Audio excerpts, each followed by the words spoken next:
Okay, तो जैसे कि आप देख रहे हो मेरे सामने एक फ़ंड का रिटर्न्स है। ओके, मैं ये नहीं बोलूँगा कि ये बेस्ट फंड है, बट सिंपल ये है कि कोई भी पर्सन ने अगर SIP चालू किया है मार्च 2000 में, सो ये फ़ंड जस्ट नया आया था तो उसकी NAV 10 रुपया थी।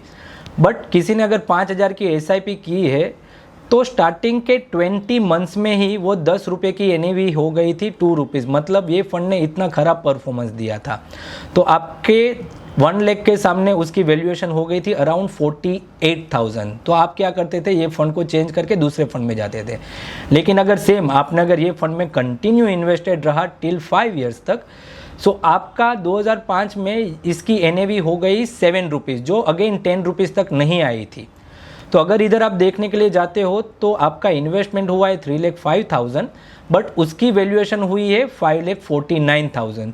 सो स्कीम ने अराउंड 23% का रिटर्न्स जनरेट करके दिया है।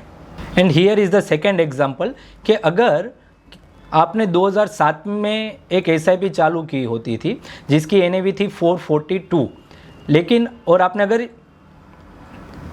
Here is the second example, अगर आपने 2007 में एक SIP चालू की होती थी जिसकी NAV थी 442 और SIP अमाउंट थी 5,000, अगर आप देखने के लिए जाते हो तो अगले 16 मंथ में इसकी जो NAV हो गई थी वो है 185 रुपीज़। सो आपका 80,000 के सामने आपकी जो वैल्यू है वो है अराउंड 52,000। इधर ही लोग बड़ी मिस्टेक करते हैं कि SIP स्टॉप करते या फिर कोई भी स्कीम में चेंज करते हैं। लेकिन अगर आपने ये SIP कंटिन्यू 5 साल तक रखी, सो लास्ट में अगर देखने के लिए जाते हो तो आपकी NAV होती है 499। तो आपके 3,05,000 के सामने आपकी वैल्यूएशन होती है 4,13,000। अगेन ये स्कीम ने रिटर्न्स आपको दिया है पर्टिकुलर वो पीरियड में 12%।